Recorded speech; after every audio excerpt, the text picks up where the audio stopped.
जैसा कि आप लोग जानते हैं, हम लोग वन विभाग और जेल विभाग का जो कंबाइंड एग्जाम हुआ था वन आरक्षक जेल प्रहरी का, उसके पेपर्स को सॉल्व कर रहे हैं। तो आज जो हम करने वाले हैं वो बिल्कुल लेटेस्ट एग्जाम है हमारा। 30 मई 2023 को हुआ था, 30 मई 2023 को हुआ था शिफ्ट 3 में। ठीक है, 3 शिफ्ट में एग्जाम हुए थे और ये 30 मई को हुआ था। तो इसके हम लोग मैथ्स के क्वेश्चन करने वाले हैं। तो देखते हैं हमारी आज की शिफ्ट में कौन कौन से क्वेश्चन है। ये एक अच्छा क्वेश्चन है, क्रमचय संचय का क्वेश्चन है, ये परसेंटेज बेस्ड क्वेश्चन है, ये नंबर सिस्टम पर क्वेश्चन है ना, अनुपात समानुपात का। ये हमारा समचतुर्भुज एडवांस का क्वेश्चन है, ये पाइप एंड टंकी का क्वेश्चन है, ये टाइम एंड वर्क का क्वेश्चन है, ये हमारा नंबर सिस्टम का क्वेश्चन है ना, ये औसत का क्वेश्चन है, ये हमारा प्रॉफिट एंड लॉस का क्वेश्चन है, ये हमारा क्रमचय का क्वेश्चन है, क्रमचय संचय चैप्टर जो है, ये हमारा प्रॉफिट एंड लॉस का क्वेश्चन है, SICI का क्वेश्चन है, टाइम स्पीड एंड डिस्टेंस का क्वेश्चन है, नंबर सिस्टम का सिंप्लीफिकेशन का क्वेश्चन है, उसके बाद ये टाइम एंड वर्क का क्वेश्चन है, प्रॉफिट एंड लॉस का क्वेश्चन है, ये हमारा एक DI बेस्ड क्वेश्चन आया हुआ था, एक ये हमारा नावधारा मतलब बोट एंड स्ट्रीम पे क्वेश्चन है, ये हमारा टाइम एंड वर्क पे क्वेश्चन है ना। तो ऐसे हमारे 20 क्वेश्चन है, हर शिफ्ट में 20-20 क्वेश्चन आए थे। ठीक है, तो हम लोग इनको 1 बाय 1 सॉल्व करेंगे और देखेंगे कि क्या लेवल है। अब यही लेटेस्ट लेवल है देखा जाए तो, है ना। 2 महीने पहले एग्जाम हुआ है, अभी जुलाई चल रहा है, 2 महीने पहले मई में ये एग्जाम हुआ है। तो लगभग ये जो है हमारा लेटेस्ट एग्जाम है जो हमारे पास जिसके क्वेश्चंस अवेलेबल है ना। और भी एग्जाम हुए लेकिन उनके आंसर की वगैरह आई नहीं है तो उसके अवेलेबल नहीं है। ठीक है, तो यही हमारे पास लेटेस्ट एग्जाम है जो हम अभी सॉल्व करके लेटेस्ट एग्जाम पैटर्न की प्रैक्टिस कर सकते हैं। तो चलिए आज का पहला क्वेश्चन करते हैं कि 7 पुरुष और 3 महिलाओं में से 5 पुरुष और 2 महिलाओं के एक समूह को कितने तरीकों से बनाया जा सकता है। देखिए, हमें 7 पुरुषों में से 5 पुरुष को चूज करना है और 3 महिलाओं में से 2 महिलाओं को चूज करना है। ठीक है, ये बन जाएगा हमारा कॉम्बिनेशन। ठीक है, इतने प्रकार से चुना जा सकता है। तो जब इसको सॉल्व करते हैं तो हम लिखते हैं इसको फैक्टोरियल 7 है ना। जैसे NCR है, NCR को लिखता हूं मैं फैक्टोरियल n अपॉन में factorial n minus r into factorial r। तो n की जगह पे हम कितना रखेंगे 7 और r की जगह पे कितना रखेंगे 5। तो क्या बनेगा, ये बनेगा n की जगह पे आ जाएगा फैक्टोरियल 7 अपॉन में फैक्टोरियल 7 माइनस 5 मतलब कितना 2 इंटू फैक्टोरियल r की जगह पे हम कितना रखेंगे 5। तो कितना जाएगा फैक्टोरियल 5। तो इससे इसको कंपेयर करके हम आगे सॉल्व कर लेंगे। तो यहाँ पे क्या हो जाएगा, ये फैक्टोरियल 7 इसका मान आ गया है फैक्टोरियल 7 के 7 में से 5 गया तो कितना बचा 2 इंटू फैक्टोरियल r का मान कितना है 5। ठीक है, इंटू यहाँ पे क्या हो जाएगा फैक्टोरियल 3 के बटे में कितना हो जाएगा 3 माइनस 2 मतलब कितना 1 और फैक्टोरियल r की वैल्यू कितनी है 2। तो ये हो गया। ठीक है, अभी देखिए जैसे ये फैक्टोरियल 5 है, जैसे या फैक्टोरियल 7 है तो फैक्टोरियल 7 को लिखते हैं हम 7 into 6 into 5 into 4 into 3 into 2 into 1, है ना। मतलब जहां से लेके जितना फैक्टोरियल है वहां से लेके 1 तक सारी संख्याओं का गुणा। अगर मैं फैक्टोरियल 5 की बात करूं तो फैक्टोरियल 5 को क्या लिखूंगा मैं 5 इंटू 4 इंटू 3 इंटू 2 इंटू 1। ठीक है, तो जब फैक्टोरियल 7 में फैक्टोरियल 5 का भाग देना हो तो मैं क्या कर सकता हूं 5 4 3 2 1 से 5 4 3 2 1 काट दूंगा, बचेगा कितना केवल 7 इंटू 6। तो जब मैं इसको सॉल्व करूंगा तो ऐसे पूरा नहीं लिखता रहूंगा यहाँ पे। ठीक है, तो यहाँ पे देखिए फैक्टोरियल 7 है तो मैं लिखूंगा 7 इंटू 6 और जो 5 4 3 2 1 आएगा वो फैक्टोरियल 5 से कट जाएगा और यहाँ पे क्या बचेगा 2 इंटू 1 मतलब कितना 2 इंटू देखिए यहाँ पे क्या है 3 3 2 1 तो वो जो 2 और 1 है वो किससे कट जाएगा फैक्टोरियल 2 से कट जाएगा। तो क्या बचेगा केवल 3 और अपॉन में 1 फैक्टोरियल 1 मतलब कितना 1। तो ये कितना हो जाएगा देखो 2 से काट देंगे इसको 3 बार, 7 तिया 21 और 21 तिया 63। तो करेक्ट आंसर यहाँ पे कितना हो जाएगा मेरा ए ऑप्शन में 63। ठीक है, चलिए नेक्स्ट क्वेश्चन करते हैं। x माइनस वाई का 45% बराबर x प्लस वाई का 30%। तो x का कितना परसेंट y है, x का कितना परसेंट y है। ठीक है, तो हम इसको सॉल्व कर लेते हैं। यहाँ पे देखिए ये x का 45% है माइनस y का 45% है, यहाँ x का 30% है और y का 30% है। तो मैं x वाले एक तरफ कर लेता हूँ। तो यहाँ पे x का 45% और यहाँ पे x का 30%, इस तरफ जाएगा तो घट जाएगा तो क्या बचेगा x का 15% बचेगा। ठीक है, बराबर में देखिए यहाँ माइनस y का 45% है और यहाँ प्लस y का 30% है। तो ये माइनस वाला इस तरफ आएगा तो इस y के 30% के साथ ऐड हो जाएगा तो क्या बचेगा y का 75%। ठीक है, अभी देखिए हमसे क्वेश्चन में क्या पूछा है कि x का कितना परसेंट y है। इसका मतलब y मतलब y पूरा मतलब x का कितने परसेंट, x का कितने परसेंट बराबर y मतलब y का 100%। हमसे ये पूछा है मतलब हमें y का 100% बताना है कि x का कितने परसेंट है। तो 100% के लिए क्या करूं, पहले मैं 3 से डिवाइड कर लूं तो कितना आ जाएगा 25% और फिर 4 का गुणा करूंगा तो कितना आ जाएगा 100%। तो करना क्या है मुझे 3 से डिवाइड करना है तो कितना बचेगा x का 5% और 4 से गुणा करना है तो कितना हो जाएगा x का 20%। तो करेक्ट आंसर कितना हो जाएगा x का 20% जो है x का 20% y के बराबर है या y है। ठीक है, चलिए सिंपल सा क्वेश्चन था इसको बस, लेकिन हमें थोड़ा सा अपने दिमाग को खुला रख के सॉल्व करना है। इसको हम ऐसे बच्चों जैसे ऐसे नहीं करते रहेंगे कि x माइनस वाई का 45% है, ठीक है, अपॉन 100, फिर x प्लस वाई का 30% है इंटू 30/100, फिर आराम से इसको 9 बार काटेंगे, 5 से इसको 20 बार का, या 100 से 100 काट लेंगे, फिर 45 का गुणा, या 15 से 3 बार, 15 से 2 बार, है ना, ऐसे करते रहेंगे। फिर x और y के रूप में एक समीकरण बनेगा, फिर उसमें निकालेंगे कि ये कितना परसेंट y के बराबर है ना। तो कॉम्प्लिकेट होगा, थोड़ा सा अपन को अपना दिमाग खुला रखते हुए सॉल्व करना है तो आंसर जल्दी आएगा। एग्जाम अप्रोच तो यही कहती है, ठीक है। एक तार का प्रतिरोध उसकी लंबाई के समानुपाती और उसकी त्रिज्या के व्युत्क्रमानुपाती है ना। लंबाई के समानुपाती मतलब लंबाई बढ़ेगी तो उसका प्रतिरोध बढ़ेगा, और त्रिज्या बढ़ेगी तो उसका प्रतिरोध कम होगा, क्योंकि त्रिज्या के वर्ग के व्युत्क्रमानुपाती है। समान सामग्री की दो तारों का प्रतिरोध 2:3 के अनुपात में है, ठीक है। तो प्रतिरोधों का अनुपात हमें दे रखा है 2:3, ठीक है, और बोला है कि इनकी त्रिज्या 8:7 के अनुपात में है ना। तो त्रिज्या के क्या है, वर्ग के व्युत्क्रमानुपाती है। तो जो इसकी त्रिज्या है, इसकी त्रिज्या है वो कहाँ आ जाएगी, नीचे 64, और इसकी त्रिज्या है वो कहाँ चले जाएगी, 49 ऊपर, ठीक है। और इनकी लंबाई, पहले तार की लंबाई कितनी है, 128 है, तो पहले तार की लंबाई कितनी हो जाएगी, 128, और इसकी लंबाई हमसे पूछा है, ठीक है। बस हो गया, सॉल्व कर लेते हैं।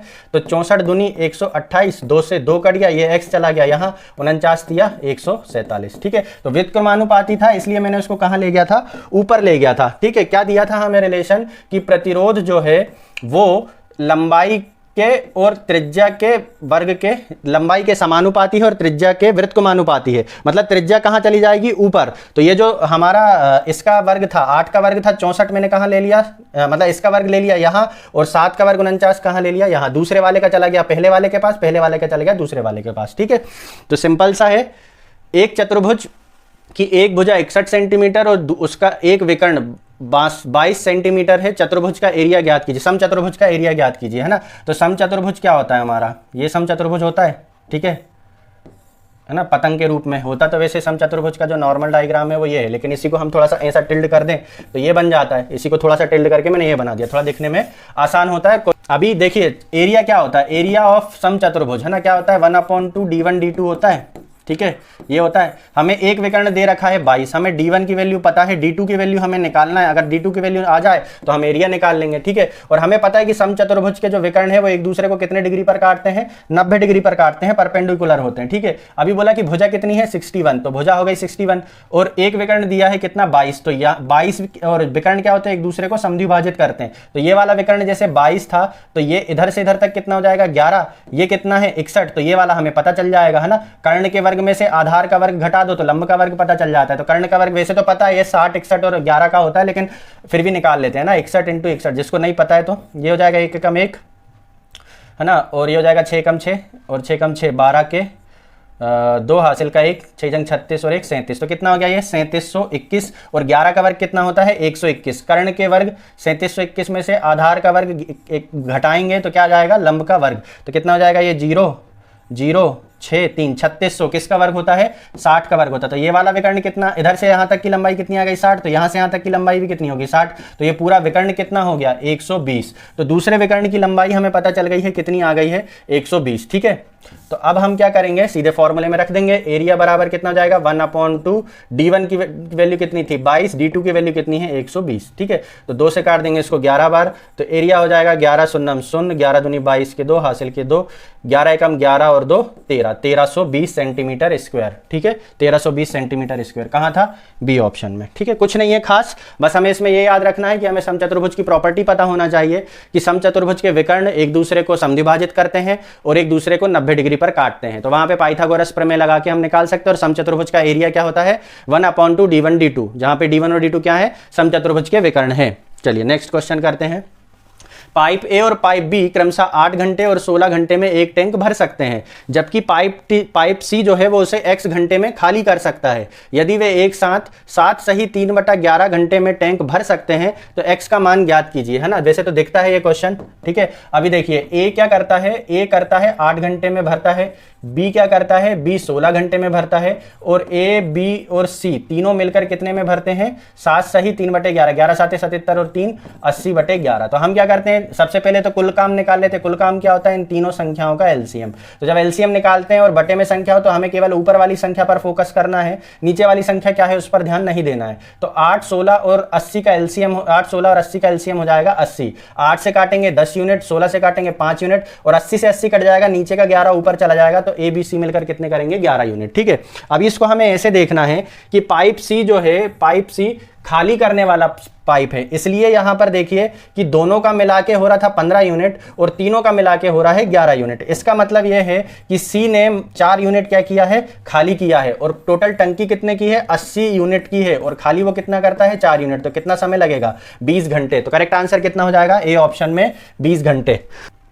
बाकी अभी इसको बेसिक से अगर आप करने जाओगे तो काफी टाइम लग जाएगा। ये एलसीएम मेथड है, काफी अच्छी मेथड है ना। तो इस पे मैंने टाइम एंड वर्क की मेरी वीडियो डाली, अगर नहीं समझ में आता है तो उसमें देखिए आप। यदि बी किसी काम को 6 घंटे में कर सकता है, बी और सी मिलकर इसी काम को 4 घंटे में कर सकते हैं, ए बी और सी मिलकर 3 घंटे में कर सकते हैं, तो ए अकेला ये काम कितने समय में कर लेगा। ठीक है, तो सिंपल सा है, जैसा जैसा दिया है वैसा वैसा जमा देते हैं। बी करता है 6 घंटे में, बी और सी मिलकर करते हैं कितने में, 4 घंटे में, और ए बी और सी तीनों मिलकर करते हैं कितने में, ए बी और सी तीनों मिलकर करते हैं 3 घंटे में। ठीक है, अगर हमें ये ही 2 दिए होते तो भी हम इसका आंसर दे देते, लेकिन हमें 3 डेटा दिया होता। एलसीएम कितना आ गया, 12, ये हो गया 2, ये हो गया 3, ये कितना हो गया 4। ठीक, अब देखिए ए अकेला ये काम करने में कितना समय लेगा, इसके लिए हमें ये पता होना चाहिए कि ए अकेला एक दिन में काम कितना करता है। ठीक है, तो बी और सी मिलकर कितना करते हैं, 3, और ए बी सी मिलकर कितना करते हैं, 4। इसका मतलब है कि ए 1 यूनिट करता है, और टोटल काम कितना है, 12। हमें एक करता है 1, तो 12 ए को कितने दिन लगने वाले, 12 दिन लगने वाले, सॉरी 12 घंटे लगने वाले। तो करेक्ट आंसर कितना हो जाएगा, 12। बहुत ही सिंपल मेथड है, एक बार सीख लोगे तो मजा आ जाएगा, है ना। टाइम एंड वर्क के कभी कोई क्वेश्चन गलत नहीं होंगे। चलिए, 6 घंटियां एक साथ बजना प्रारंभ करती हैं एवं क्रमशः 2, 4, 6, 8, 10 और 12 सेकंड के अंतराल में लगातार बजती रहती हैं। 30 मिनट में कितने बार एक साथ बजेंगी। तो मैं जो अभी हमारी जो उसकी थी एमपी पुलिस के 2022 वाले जो क्वेश्चन हम लोग सॉल्व कर रहे थे, है ना, जनवरी फरवरी में आए हुए, तो उन 2022 में जो आए थे, तो उसमें मैंने आपको बताया था कि ये वाला क्वेश्चन उसमें आया था, और मैंने पूरा डिटेल में बताया था कि ये बज गया, ये नहीं बजा, ये बज गया, ये नहीं बजा, इस तरीके से, है ना। तो वहां पर ये अगर आपने नहीं देखा तो वो पुरानी वीडियो जरूर देखिए, मैं इसका लिंक आपको उसमें दे दूंगा, जिस भी शिफ्ट में ये क्वेश्चन होगा, है ना, आप वहां से देख लेना। बाकी देखिए इसको करते कैसे हैं कि जो देखिए जो 2 और 4, जैसे मैं मान लो इसको 2 और 4 से ही समझा देता हूं एक बार। ठीक है, तो जैसे मान लो 0 सेकंड हुआ तो या ना ये बजेगी या नहीं ये बजेगी। 1 सेकंड हुआ तो ये दोनों नहीं बजेंगी। 2 सेकंड हुआ तो ये बजेगी लेकिन ये नहीं बजेगी। 3 सेकंड हुआ तो ना ये बजेगी ना ये बजेगी। लेकिन जैसे 4 सेकंड होंगे तो ये भी बजेगी, ये भी बजेगी, क्योंकि 4 क्या है, 2 के सेकंड में भी दूसरे सेकंड टाइम में आ रहा है, और 4 के सेकंड में किस टाइम में आ रहा है, फर्स्ट टाइम में आ रहा है। तो ये हर 4 सेकंड में बजेगी। ऐसी 5 में नहीं बजेगी, 6 में नहीं बजेगी, 7 में नहीं बजेगी, लेकिन 8 में दोनों एक साथ फिर बजेंगी। तो वो हो क्या रहा है, हर 4 सेकंड के अंतराल में दोनों एक साथ बज रही हैं, और वो 4 है क्या, इन दोनों का एलसीएम ही तो है। ठीक है, ऐसे ही यदि हम इन सब की बात करें, 2, 4, 6, 8, 10, 12 की बात करें, तो 10 और 12 का एलसीएम कितना जाएगा, 60। 60 और 8 का एलसीएम आ जाएगा 120, 120, 120, 120। तो इन सभी संख्याओं का एलसीएम आएगा 120 सेकंड। मतलब ये 120 सेकंड में सारी घड़ियां एक साथ जरूर बजेंगी। ठीक है, जैसे 2 वाली कितनी बार बजेगी, 60वीं बार बजेगी। 4 वाली 30वीं बार बजेगी। 6 वाली 20वीं बार बजेगी। 8 वाली 15वीं बार बजेगी। 10 वाली 12वीं बार बजेगी, और 12 सेकंड में बजने वाली 10वीं बार बजेगी, और ये सारी एक साथ बजेंगी। ठीक है, तो हर 120 सेकंड में ऐसा होगा कि ये सारी घड़ियां एक साथ बजेंगी। तो 30 मिनट में कितने सेकंड होंगे, 30 × 60 सेकंड होंगे, और ये कितने सेकंड में बज रही हैं, 120 सेकंड में बज रही हैं। तो कितनी बार बज जाएंगी, 2 से काटा 15 बार। लेकिन इसका आंसर हमेशा हमें 1 बढ़ा के देना होता है, तो कितनी बार बजेगी, 15 और 1 16 बार में ये एक साथ बजेंगी। हम ये मानकर चलते हैं कि एक बार वो सारी जो है, जैसे 1 घंटा हुआ तो घंटे में भी क्या होता है, वो मिनट कंप्लीट होता है ना, 2 मिनट कंप्लीट होते हैं, तो वो 2-2 मिनट में एक बार जरूर बजती है ना। तो इसलिए हमेशा जब भी ये क्वेश्चन आता है, आप तो ये मान के चलो कि वो एक बार शुरू में एक साथ बच चुकी होती हैं, और फिर जितना आ रहा है उसको उसमें ऐड कर देते हैं। तो कितना आंसर होगा इसका, 16। ठीक है, चलिए, 7 क्रमागत धनात्मक संख्याओं का औसत 96 है। चौथी और 5वीं संख्या का गुणनफल क्या है। ठीक है, तो मैंने इसको इंग्लिश में इसलिए डाला क्योंकि जब मैं इसको हिंदी में सॉल्व कर रहा था तो 7 क्रमागत संख्याओं का औसत कितना दिया है, 96, तो 2 3 इस तरफ होंगी और 3 इस तरफ होंगी, 96 क्या हो जाएगा 7 का औसत। हमें बोला चौथी और पांचवी, तो 1 2 3 चौथी यही है और पांचवी कितनी हो जाएगी 97, तो 96 और इसका गुणा करेंगे तो 6 7 42, इकाई का अंक कितना आएगा 2, और 2 तो यहाँ पे था ही नहीं। तो फिर हमने देखा इसको इंग्लिश में, तो इंग्लिश में क्या दिया हुआ है, इंग्लिश में दिया हुआ है हमें कि 7 कंसेक्यूटिव इवन नंबर्स है ना, मतलब 7 सम संख्याओं का औसत 96 है। ठीक है, तो जब 7 सम संख्याओं का औसत 96 है तो संख्याएं कौन कौन सी बनेंगी, 96 के बाद अगली संख्या कौन सी होगी 98, 2 और होंगी इस तरफ और 3 इस तरफ होंगी, है ना। तो ये हो गया औसत चौथी संख्या और ये हो गई हमारी पांचवी संख्या। तो हमसे इन्हीं दोनों का गुणनफल पूछा है। ठीक है, तो चाहो तो इसको ऐसे निकाल लो कि इन दोनों का गुणा कर लो 96 और 98, या फिर 96 100 में से 196 घटा दो, है ना, तो वो आंसर आ जाएगा। तो इससे अच्छा आप गुणा ही कर लो, 6 8 48 के 8 हासिल के 4 9 8 72 72 और 54 126 और 4 130 के 0 हासिल के 13 9 9 81 81 और 13 94, तो कितना हो जाएगा 9408। बी ऑप्शन में 9408 इसका आंसर है ना। तो हिंदी वालों के साथ यहाँ पे बेईमानी हुई थी। 524 रुपए में किसी वस्तु को बेचकर अर्जित लाभ की राशि उसे 452 रुपए में बेचने पर हुई हानि की राशि के बराबर है। वस्तु का लागत मूल्य क्या है ना, मतलब जितने का प्रॉफिट हुआ है उतने का ही लॉस हुआ है और 2 सेलिंग प्राइस हमें दिए हुए हैं। तो देखिए जब मुझे कॉस्ट प्राइस निकालना हो तो जो प्रॉफिट हुआ, जैसे मान लो 100 की वस्तु थी और 100, जैसे मान लो कि मैंने एक वस्तु को 120 रुपए में बेचा हूं और मुझे इसमें 20 रुपए का फायदा है, तो मेरा कॉस्ट प्राइस कैसे पता चलेगा, 120 में बेचा 20 का फायदा, मतलब वस्तु कितने की है 100 रुपए की, मतलब सेलिंग प्राइस में से प्रॉफिट को मैंने माइनस कर लिया। तो यहां पर कॉस्ट प्राइस मेरा कैसे आ जाएगा प्रॉफिट वाले में, और प्रॉफिट वाले का मूल्य कितना है, लाभ हुआ है 524 में, तो क्या करूंगा मैं 524 में से प्रॉफिट को कर दूंगा माइनस। और दूसरी कंडीशन देखिए, जैसे मान लो किसी वस्तु को मैंने 80 में बेचा और मुझे 20 की हानि हो गई, तो 80 में बेचा 20 की हानि हो गई, मतलब 20 और मिलना चाहिए था, मतलब कितना था कॉस्ट प्राइस 100 था। तो यहां पर क्या करना है मुझे, मेरा जो लॉस है उसको सेलिंग प्राइस में ऐड करना है। तो मुझे हानि वाली कंडीशन 452 में क्या करना पड़ेगा, एक्स को ऐड करना पड़ेगा। यही प्रॉफिट है और यही लॉस है उसने बोला है। ठीक है, अब ये दोनों कॉस्ट प्राइस है तो दोनों आपस में बराबर होंगी, तो 524 माइनस एक्स बराबर 452 प्लस एक्स, तो ये माइनस का एक्स इस तरफ ले आएंगे तो प्लस के 2x हो जाएंगे और 452 वहां जाके घट जाएंगे, तो कितना हो जाएगा 48 और 24 कितना हो जाएगा ये 72, तो x बराबर कितना आ गया 36। तो हम किसी से भी अब कॉस्ट प्राइस निकाल सकते हैं, 524 में से 36 घटा लो तो कितना हो जाएगा ये 488, है ना, 12 24 36, और 452 में 36 जोड़ दो, है ना, तो 452 मतलब 36, 45 3 48 48 45 3 48 480 और 6 और 2 8 488, है ना। तो दोनों कंडीशन में आ सकता है। तो हमारा कॉस्ट प्राइस कितना है 488 है। चलिए नेक्स्ट क्वेश्चन करते हैं।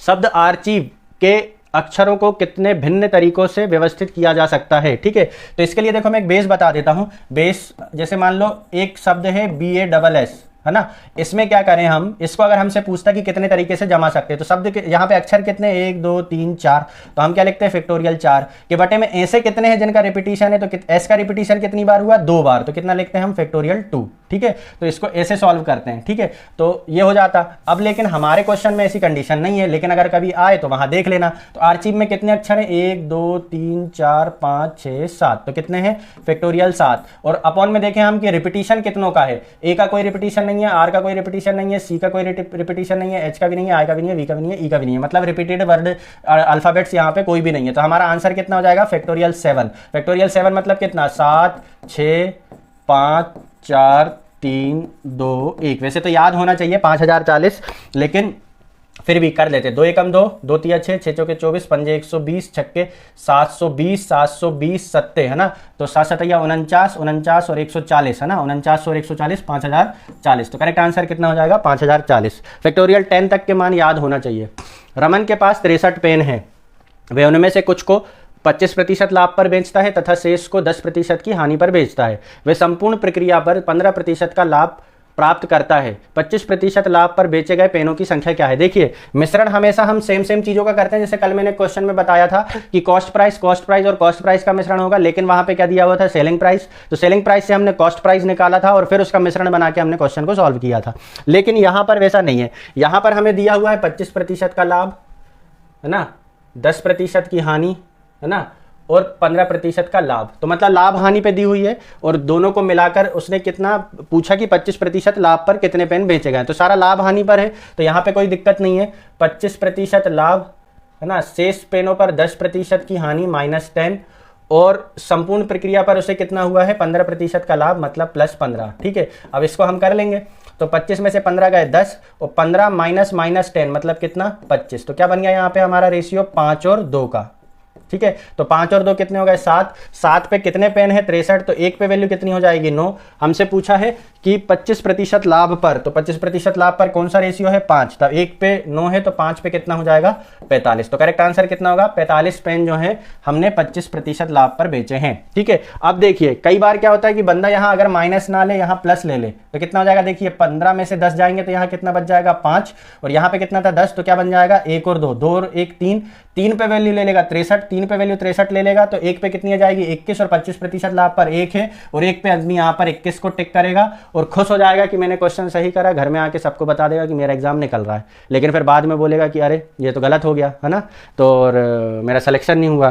फिर वो दूसरे मुद्दों पर प्रश्न उठाते हैं, है ना, कोई आरक्षण पे उठाता है, कोई किसी पे उठाता है, अपनी कमी नहीं देखते कि हम लोग गलत सलत करके आए हैं। ठीक है, तो ऐसा नहीं करना है, ध्यान से क्वेश्चन को करना है। चलिए, साधारण ब्याज की समान दर पर 2 धनराशियों को 4:5 के अनुपात के समय के लिए इस प्रकार जमा किया जाता है कि उन पर अर्जित ब्याज का अनुपात, है ना, 5:4 है। जमा किए गए मूलधनों का अनुपात क्या होगा। तो ठीक है, देखिए ब्याज क्या होता है, ब्याज क्या होता है मूलधन गुणित दर गुणित समय बटे में 100, है ना।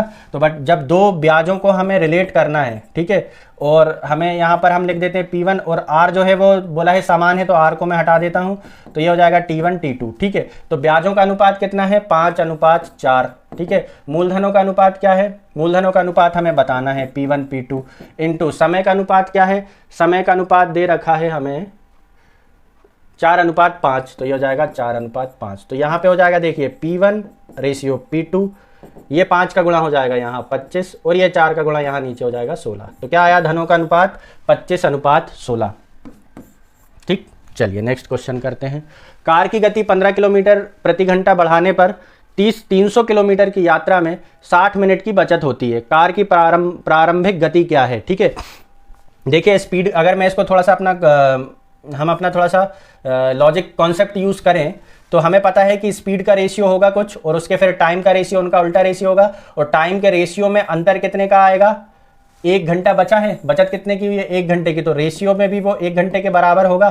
ठीक है, तो 1 घंटे के बराबर होने का मतलब ये है कि अगर 1 पे वैल्यू दी हुई है हमें, है ना, तो अगर मैं मान लूं कि यहाँ पे 60 सही है, ठीक है, तो अगला कितना होगा 75 होगा, तो हो रही है 15 किलोमीटर प्रति घंटा। ठीक है, तो आंसर हो जाएगा हमारा 75 से काटेंगे ये 4 बार कटेगा, 60 से काटेंगे ये 5 बार कटेगा, तो 1 घंटे की बचत हो गई, आंसर आ गया। ठीक है, करते हैं।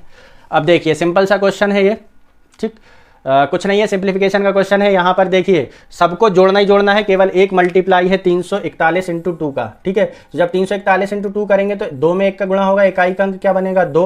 अब 2 में 6 जोड़ेगा तो इकाई अंक कितना आएगा 8। अब देखिए आज जो पहले प्लस प्लस वाले ऐड कर ले, 8 में 2 जोड़ेगा 10, इकाई अंक 0, और 0 में 6 जोड़ेगा तो इकाई अंक कितना बन जाएगा 6, और 6 में से 5 जाएंगे तो इकाई अंक कितना बनेगा 1। तो करेक्ट आंसर कितना हो जाएगा 38,601। ठीक है, बाकी आप इसको सॉल्व कर लेना। चलिए नेक्स्ट क्वेश्चन करते हैं। राम हरि से 3 गुना कार्य कुशल है और एक साथ वे 21 दिन में एक कार्य पूरा कर सकते हैं। राम कितने दिनों में कार्य पूरा करेगा, है ना, तो राम अकेले कितने दिन में पूरा करेगा ये पूछा है। राम हरि से 3 गुना कार्य कुशल है, तो मतलब हरि अगर 1 यूनिट करता है तो राम कितनी यूनिट करेगा 3 यूनिट करेगा। ठीक है, अब बोला एक साथ मिलकर 21 दिन में पूरा करते, दोनों एक साथ मिलकर एक दिन में कितना करेंगे 4, तो 21 दिन में कितनी यूनिट हो जाएंगी 84। ठीक है, अब बोला राम कितने दिन में कार्य करेगा, राम एक दिन में कितना करता है 3, और करना कितना है 84, तो 84/3 28 या 84। तो करेक्ट आंसर कितना हो जाएगा यहाँ पे 28 दिन। चलिए नेक्स्ट क्वेश्चन करते हैं। जब चीनी के मूल्य में 15% की वृद्धि हुई तो एक परिवार ने अपनी खपत इस प्रकार से कम कर दी कि चीनी पर खर्च में केवल 10% की वृद्धि हुई है। यदि मूल्य में वृद्धि से पहले प्रतिमाह 46 kg खपत होती थी तो चीनी की नई मासिक खपत क्या है ना। तो खर्च बराबर क्या होता है, खर्च कैसे आता है, खर्च आता है मूल्य गुणित खपत। ठीक है, जैसे कोई 10 किलो चीनी खाता है, 10 रुपये किलो चीनी है तो खर्चा कितना आएगा 100 रुपये आएगा, मूल्य गुणित खपत बराबर खर्च। ठीक है, सिंपल सा। अब देखिए हम मान लेते हैं कि मूल्य जो है वो 100 रुपये kg है। ठीक है, और खपत पहले कितनी थी, पहले प्रतिमाह 46 kg खाता था। ठीक है, सॉरी 45 लिख दिया मैंने, 46 केजी खाता था, तो खर्च कितना होगा 4600। अब बोला कि मूल्य में कितने प्रतिशत की वृद्धि हुई 15 की, तो देखिए इसका 1% कितना आएगा, एक तो 15% कितना आएगा 15, तो मूल्य कितना हो गया 115। अब हमारी खपत कितनी हो कि खर्च में कितने प्रतिशत की वृद्धि हो, खर्च में केवल 10% की वृद्धि हुई है, तो खर्च में 10% की वृद्धि, तो इसका 10% कितना जाएगा 460 है ना, तो कितना हो जाएगा 4600 और 400 5060।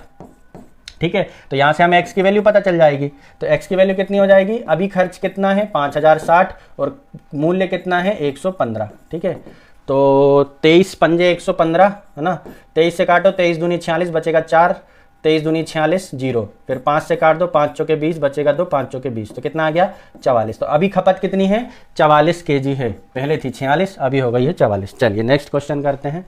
चलिए एक अच्छा क्वेश्चन था जो आया हुआ था।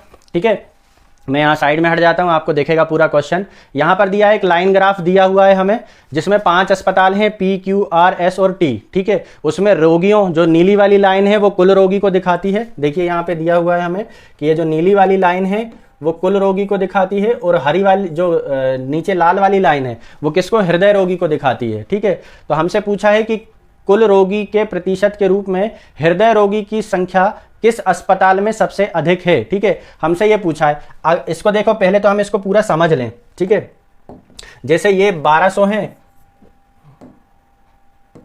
जैसे ये 1200 हैं, यहां पर इसका मतलब है कि P में कुल रोगी 1200 हैं, जिसमें से 240 क्या हैं, हृदय रोगी हैं। यदि अगर मैं इधर परसेंटेज की बात करूं तो 24 पंजे 120 मतलब 1/5 है, इसका मतलब है कि 20% P में हृदय रोगी हैं। ऐसे यहाँ पे देखिए 800 में कितना है 60 है, तो कितना है 800 में 60 मतलब ये 10% से भी कम है। इसका 800 का 10% कितना आएगा 80 आएगा, तो ये क्या है 10% से भी क्या है कम है। ठीक है, सॉरी कम है। और यहाँ पर देखिए यहाँ पे कितना है 1400, और यहाँ पे हृदय रोगी कितने हैं 200, 1/7 मतलब ये 14.28% है, किसमें PQR में। ठीक है, ये था Q का, ये था R का। ठीक है, हमें सबसे ज्यादा वाला बताना है।